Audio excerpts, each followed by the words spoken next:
Breaking news చూస్తున్నాం. ప్రధాని నరేంద్ర మోడీ నేటి నుంచి విదేశీ పర్యటనకు బయలుదేరి వెళ్తారు. మొత్తం 3 దేశాల్లో ఆయన పర్యటించనున్నారు.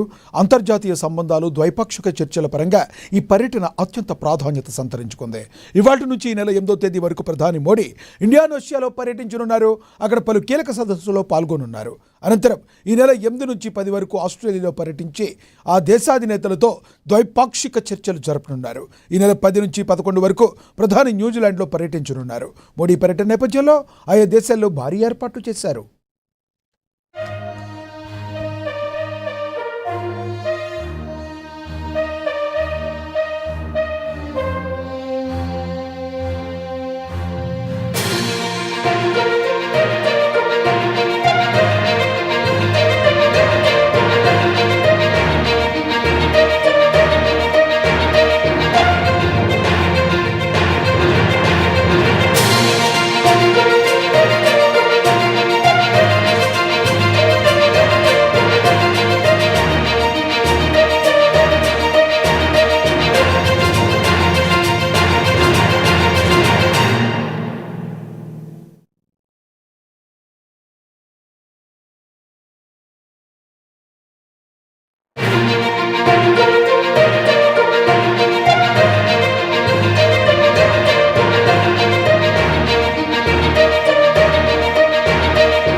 బ్రేకింగ్ న్యూస్ చూస్తున్నాం. ప్రధాని నరేంద్ర మోడీ నేటి నుంచి విదేశీ పర్యటనకు బయలుదేరి వెళ్తారు.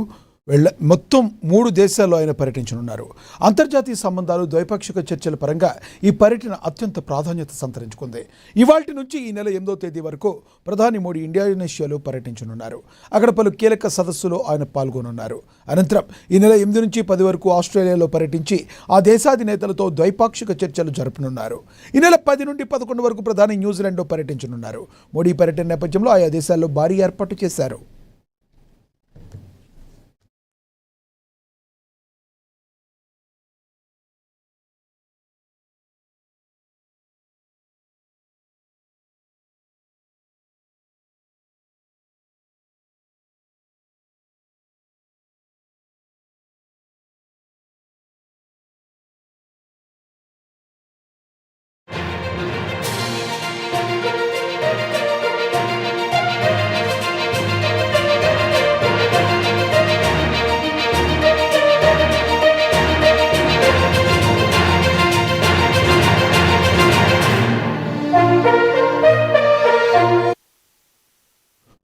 బ్రేకింగ్ న్యూస్ చూస్తున్నాం. తెలంగాణ ప్రభుత్వం ప్రతిష్టాత్మకంగా తీసుకున్న మూసీ ప్రాజెక్టుపై నేడు ముఖ్యమంత్రి రేవంత్ రెడ్డి కీలక సమీక్ష నిర్వహించనున్నారు. మొదటి దశలో భాగంగా ఏకంగా 7,345 కోట్ల రూపాయల భారీ వ్యయంతో 21 కిలోమీటర్ల మేర మూసీ నదిని సుందరీకరించాలని ప్రభుత్వం నిర్ణయించింది. ఈ నేపథ్యంలో ప్రాజెక్టు పనుల పురోగతి, తదుపరి యాక్షన్ ప్లాన్పై అధికారులతో సీఎం విస్తృతంగా చర్చించనున్నారు.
తెలంగాణ ప్రభుత్వం ప్రతిష్టాత్మకంగా తీసుకున్న మూసీ ప్రాజెక్టుపై నేడు ముఖ్యమంత్రి రేవంత్ రెడ్డి కీలక సమీక్ష నిర్వహించనున్నారు.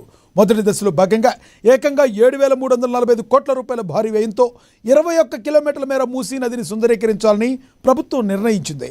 ఈ నేపథ్యంలో ప్రాజెక్టు పురోగతి పనులు, తదుపరి యాక్షన్ ప్లాన్పై అధికారులతో సీఎం విస్తృతంగా చర్చించనున్నారు.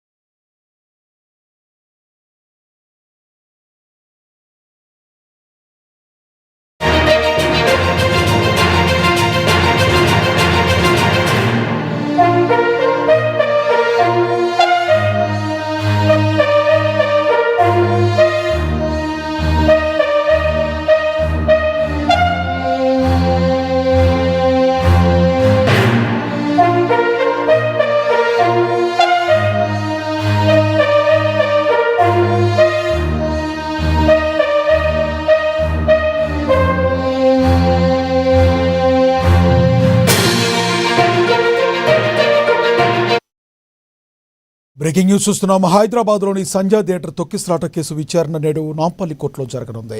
ఈ కేసులో నిందితులుగా ఉన్న వారంతా ఈరోజు వ్యక్తిగతంగా కోర్టు ముందు హాజరు కావాలని న్యాయస్థానం ఇప్పటికే ఆదేశించింది. అయితే తనకు వర్చువల్గా హాజరయ్యేందుకు అనుమతి ఇవ్వాలని కోరుతూ సినీ నటుడు అల్లు అర్జున్ పిటిషన్ దాఖలు చేశారు. కాగా అల్లు అర్జున్కు వర్చువల్ అనుమతులు ఇవ్వవద్దని పబ్లిక్ ప్రాసిక్యూటర్ అభ్యంతరం వ్యక్తం చేశారు. దీంతో ఈ వ్యవహారంపై నాంపల్లి కోర్టు నేడు ఎలాంటి నిర్ణయం ప్రకటిస్తుందనేది ఎంతో ఆసక్తికరంగా మారింది.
హైదరాబాద్లోని సంజయ్ థియేటర్ తొక్కిసలాట కేసు విచారణ నేడు నాంపల్లి కోర్టులో జరగనుంది.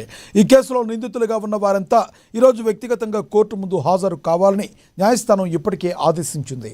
అయితే తనకు వర్చువల్గా హాజరయ్యేందుకు అనుమతి ఇవ్వాలని కోరుతూ సినీ నటుడు అల్లు అర్జున్ పిటిషన్ దాఖలు చేశారు. కాగా అల్లు అర్జున్కు వర్చువల్గా అనుమతులు ఇవ్వవద్దని పబ్లిక్ ప్రాసిక్యూటర్ అభ్యంతరం వ్యక్తం చేశారు. దీంతో ఈ వ్యవహారంపై నాంపల్లి కోర్టు నేడు ఎలాంటి నిర్ణయం ప్రకటిస్తుందనేది ఎంతో ఆసక్తికరంగా మారింది.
బ్రేకింగ్ న్యూస్ చూస్తున్నాం. యూట్యూబర్ జోసెఫ్ దాఖలు చేసిన పిటిషన్పై నేడు హైకోర్టులో విచారణ జరగనుంది.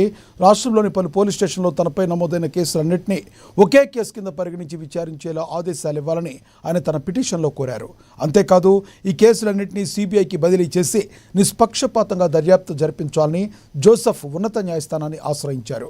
మరింత దీనిపై హైకోర్టు ఎలాంటి నిర్ణయం తీసుకోబోతుందనేది ఇప్పుడు ఉత్కంఠగా మారింది.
యూట్యూబర్ జోసెఫ్ దాఖలు చేసిన పిటిషన్పై నేడు హైకోర్టులో విచారణ జరగనుంది. రాష్ట్రంలోని పలు పోలీస్ స్టేషన్లో తనపై నమోదైన కేసులన్నింటినీ ఒకే కేసు కింద పరిగణించి వివరించేలా ఆదేశాలు ఇవ్వాలని అతడు తన పిటిషన్లో కోరాడు. అంతేకాదు ఈ కేసులన్నింటినీ సిబిఐకి బదిలీ చేసి నిష్పక్షపాతంగా దర్యాప్తు జరిపించాలని జోసెఫ్ ఉన్నత న్యాయస్థానాన్ని ఆశ్రయించాడు. మరి దీనిపై హైకోర్టు ఎలాంటి నిర్ణయం తీసుకోబోతుందనేది ఇప్పుడు ఉత్కంఠగా మారింది. ఉప ముఖ్యమంత్రి Shri Konidela Pawan Kalyan secularism should be two way, it should not be one way అని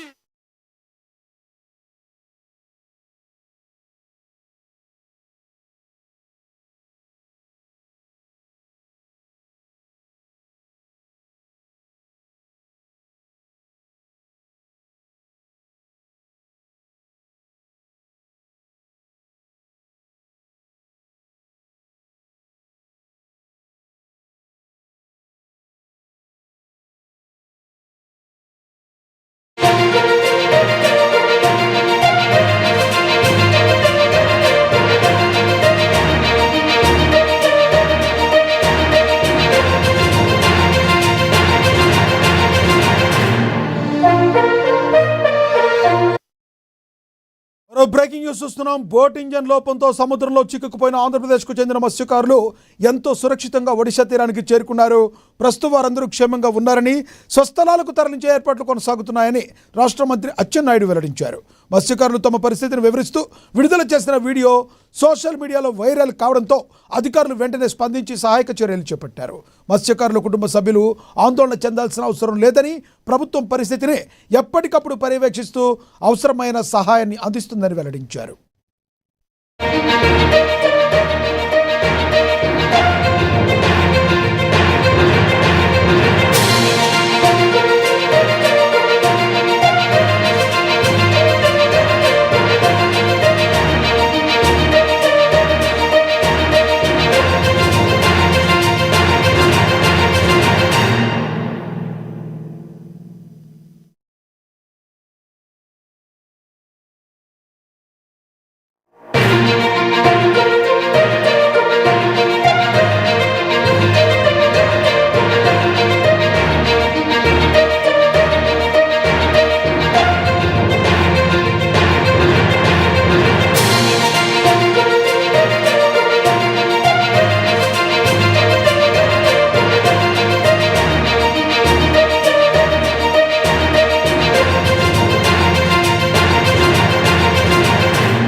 బోట్ ఇంజన్ లోపంతో సముద్రంలో చిక్కుకుపోయిన ఆంధ్రప్రదేశ్కు చెందిన మత్స్యకారులు సురక్షితంగా ఒడిషా తీరానికి చేరుకున్నారు.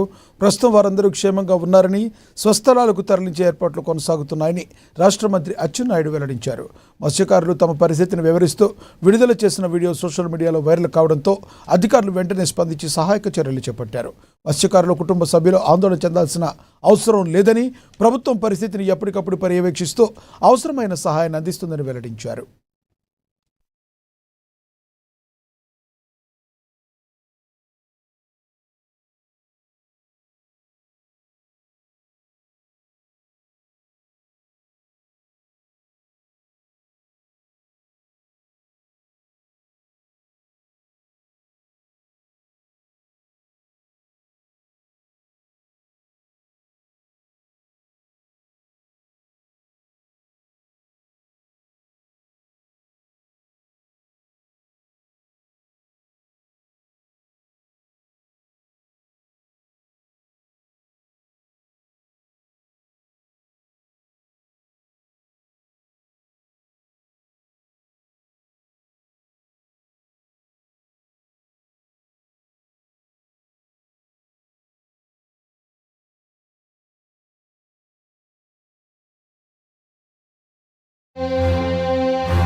బ్రేకింగ్ న్యూస్ చూస్తున్నాం. బంగాళాఖాతంలో ఏర్పడిన వాయుగుండం తీవ్ర రూపం దాల్చుతుంది. ప్రస్తుతానికి ఈ వాయుగుండం ఉత్తర ఒడిషా తీరంలో కేంద్రీకృతమై ఉందని వాతావరణ శాఖ అధికారులు వెల్లడించారు.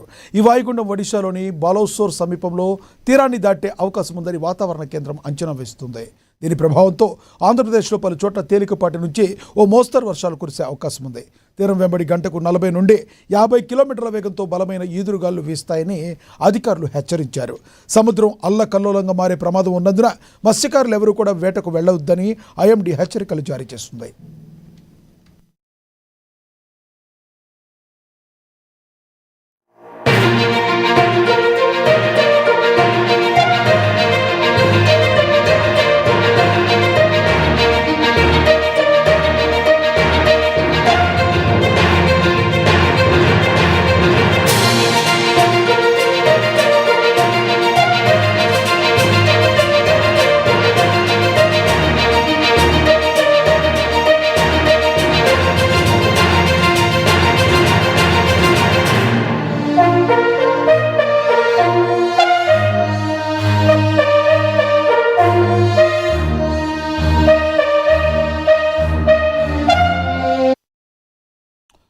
బంగాళాఖాతంలో ఏర్పడిన వాయుగుండం తీవ్ర రూపం దాల్చుతుంది. ప్రస్తుతానికి ఈ వాయుగుండం ఉత్తర ఒడిషా తీరంలో కేంద్రీకృతమై ఉందని వాతావరణ శాఖ అధికారులు వెల్లడించారు.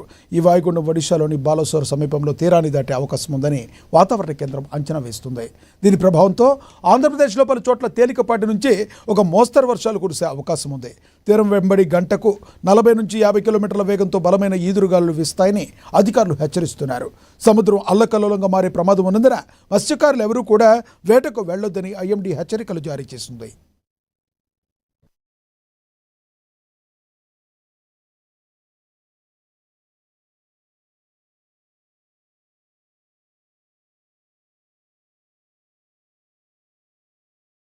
జగిత్యాల జిల్లా మెట్పల్లి మండలం వెల్లుల గ్రామంలో బోనాల పండుగ భక్తి శ్రద్ధల మధ్య ఘనంగా జరిగింది. గ్రామంలో గత 5 రోజులుగా నడుస్తున్న విగ్రహ ప్రతిష్టాపన మహోత్సవాలు ముగిశాయి. ఈ సందర్భంగా గ్రామ దేవతలకు భక్తులు భారీ సంఖ్యలో బోనాలను సమర్పించారు. గ్రామాన్ని, ప్రజల ఆరోగ్యాన్ని, పంటలను కాపాడాలంటూ గ్రామ దేవతలను వేడుకున్నారు. కుల సంఘాల ఆధ్వర్యంలో జరిగిన ఈ ఉత్సవాల్లో ధ్యావతి పూజారులు నిర్వహించిన బలిహరణ కార్యక్రమం కన్నుల పండుగగా సాగింది.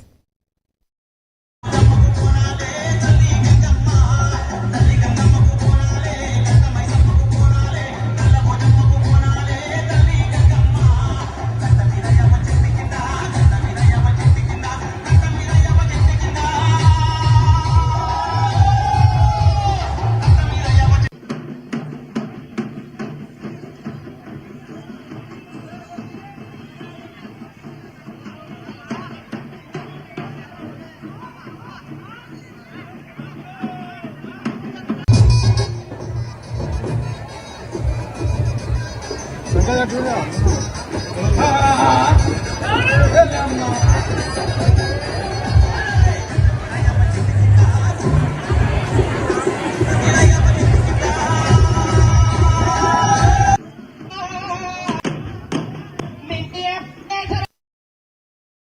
ములుగు జిల్లాలో పోలీసులు అక్రమ గుడుంబ రవాణా ముఠా గుట్టురట్టు చేశారు. ఛత్తీస్గఢ్ రాష్ట్రం నుంచి తెలంగాణకు భారీగా గుడుంబ తరలిస్తుండగా పోలీసులు పక్కా సమాచారంతో పట్టుకున్నారు. వాజేడి మండలం టేకులగూడెం గ్రామ శివారులో పోలీసులు ముమ్మరంగా వాహన తనిఖీలు చేపట్టారు. ఈ క్రమంలో ఛత్తీస్గఢ్కు చెందిన ఓ ప్రైవేట్ బస్సును తనిఖీ చేయగా అందులో 210 లీటర్ల గుడుంబా లభ్యమైంది. దీని విలువ సుమారుగా 84,000 రూపాయలు ఉంటుందని అధికారులు తెలిపారు. అక్రమ రవాణాకు పాల్పడుతున్న 4 వ్యక్తులపై కేసులు నమోదు చేసిన పోలీసులు గుడుంబాతో పాటుగా ప్రైవేట్ బస్సును సీజ్ చేసి తదుపరి విచారణ నిమిత్తం పేరూరు పోలీస్ స్టేషన్కు తరలించారు.